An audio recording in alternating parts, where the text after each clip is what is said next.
I watched Guardians of the Galaxy the other day and I was blown away with how good Batista was in it. The man is a natural. And because of that, it got me started thinking about what a good pro wrestler he was as well. And that was magnified because then he was on Torge's Jericho and I was like, you know what?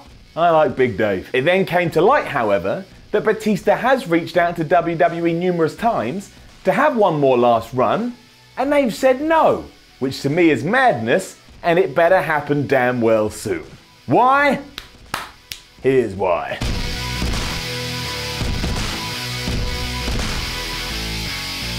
Now, while Batista may have not been the greatest in-ring performer ever, he had something that not many people today do. He knew how to carry himself. He knew how to carry himself, so he felt like a superstar, so he felt like a bigger deal. This wasn't just because he was massive either. He just knew what to do so everybody would pay attention to him, which I guess is why he's also found success in Hollywood. Doing the same thing there. That's not something you can really teach either, and he did have some cracking feuds throughout his career, especially in 2007 when he went one-on-one with The Undertaker. That was absolutely fantastic, as was anything he did with Triple H. And while you can sit there and say, yeah, Simon, but look at the people he's going against, it takes two to tango, and Batista tangoed his way to doing what he needed to do. He also just seems to get it, which makes him even more likable. If you go and follow Dave Batista on social media, at one point you're going to be like, that's right, Dave, that's how I feel too. And if the world of professional wrestling is all about connecting with your audience, that man's doing it through Twitter of all things.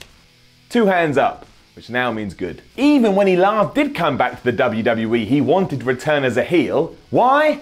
Because he understood what the fans wanted to see, and more importantly, what he would be good at. He knew coming back as a bad guy would allow him to bring more and he'd be able to offer more to the product. That is the downplaying of somebody's ego and something we should all respect. He was able to sum up the situation and then understand where the character of Dave Batista would fit in best.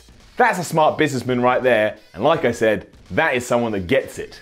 2 hands up. And what did happen when we went the returning hero route? Nobody wanted to see it. Daniel Bryan was too over and everybody wanted to cheer him, and ultimately the comeback wasn't as good as it should have been. Now don't get me wrong, we never should have had the main event of just Orton versus Batista because of what was happening with Daniel Bryan, but the whole situation would have been a lot better if WWE had listened to Dave Batista. Also just realised in this video, I've just called him Dave a lot, like we're friends. Alright Dave, like we go down the pub and have a drink together.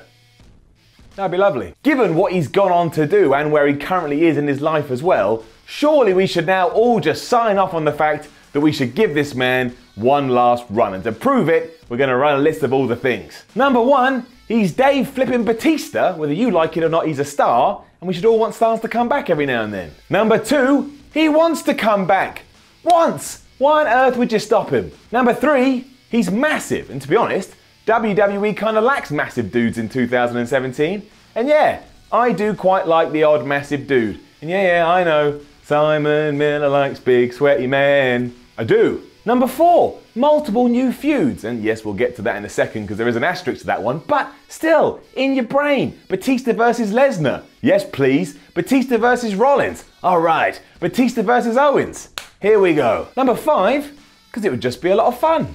And it would, right? Anyway, back to number 4. Seemingly, and according to Dave himself, if he did come back, he'd only want to come back for one program, and that's with Triple H. And I can understand that. Not only did the two have good chemistry back in the day, but they're mates. So why wouldn't you want to come back to the world of pro wrestling and have a good time with your mate? And yeah, that does pose a slight issue because in a dream world, you want Batista to come back and work with younger talent and get them over.